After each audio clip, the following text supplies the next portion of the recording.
So what's up, kamusta? Ayos mo tayo dyan. So nandito ulit tayo sa may Euromotor booth dito sa may makina Moto Expo 2026. Okay, so meron tayong nakita rito, meron ni-release si Euromotor na PIC X110. Okay, upgraded version ng PIC 110. Okay, so ito pata ko sa inyo.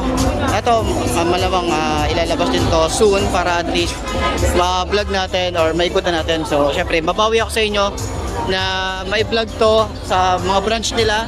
So malamang ito magiging available to agad kasi ano na siya talagang existing na yung PIC 110 ngayon. PIC X 110 na siya ngayon. So pakita ko sa inyo, ito na siya.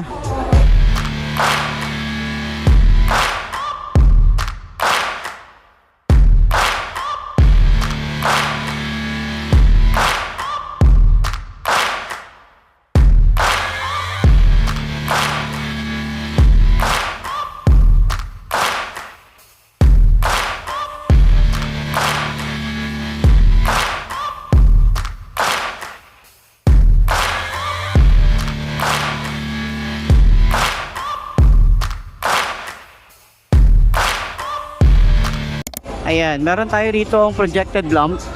Tapos meron tayo rito, ay, ito pa rin naman yon. Projected lamp pa rin naman to, pero parang nagbago yung side na to. Ayan, so projected lamp, meron tayong daytime running light. May Euromotor tayo rito, kulay gray yung kanyang color variant. So ang ganda ng design. Gusto ko yung decals niya. Ayan, may decals dito. Decals sa 110, meron din tayo rito, may PIC 110 or PIC X na nakalagay dyan. So ayan, tingnan nyo naman yung itsura. Okay, meron tayong signal light dito, naka bulb type and naka telescopic, tapos naka drum brake, wide spoke, yung pangkaraniwan na talagang build para dito. Ayan, so naka carb type pa rin naman to, Euro 3 na din, and yung design dito sa makina ang ganda rin.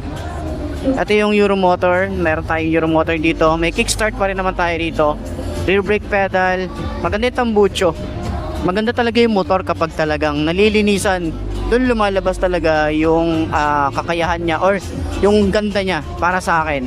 So meron tayong tambucho dyan, may cover tayo rito, naka dual shock tayo rito, and then naka drum brake, wide spoke, Yuanqing yung brand niya. Tapos ang ganda ng PIC X dito, lalo sa mga decals niya, ang ganda ng itsura.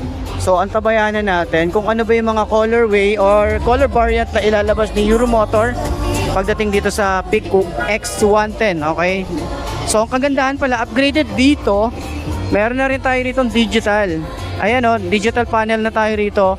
Kung ating side mirror, malapad, and mga switches natin dito sumasabay din talaga. Ang ganda, 'di ba? Kulay itim lang, wala siya masyadong color. Ang ano niya, ang elegante niyang tingnan, 'di ba? Meron din tayo USB charging port dito, dalawa na yan. Side pocket, ating ignition, simpleng-simple lang talaga. Upuan natin dito, sobrang lambot ng upuan. Yan, grab bar, maganda rin. Ito, ano to, plastic. Tapos yung ating compartment, tas yung gas tank natin dito. Ayan, kung gusto niyo ng murang motor, tsaka matipid sa gasolina, isa to si PIC 110 or PIC X110 sa mga matitipid, lalo sa 110cc lang to, 'di ba?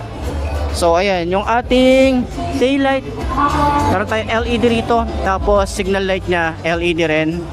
Lagayan ng plate, tapos meron na rin tayo rito na chain cover.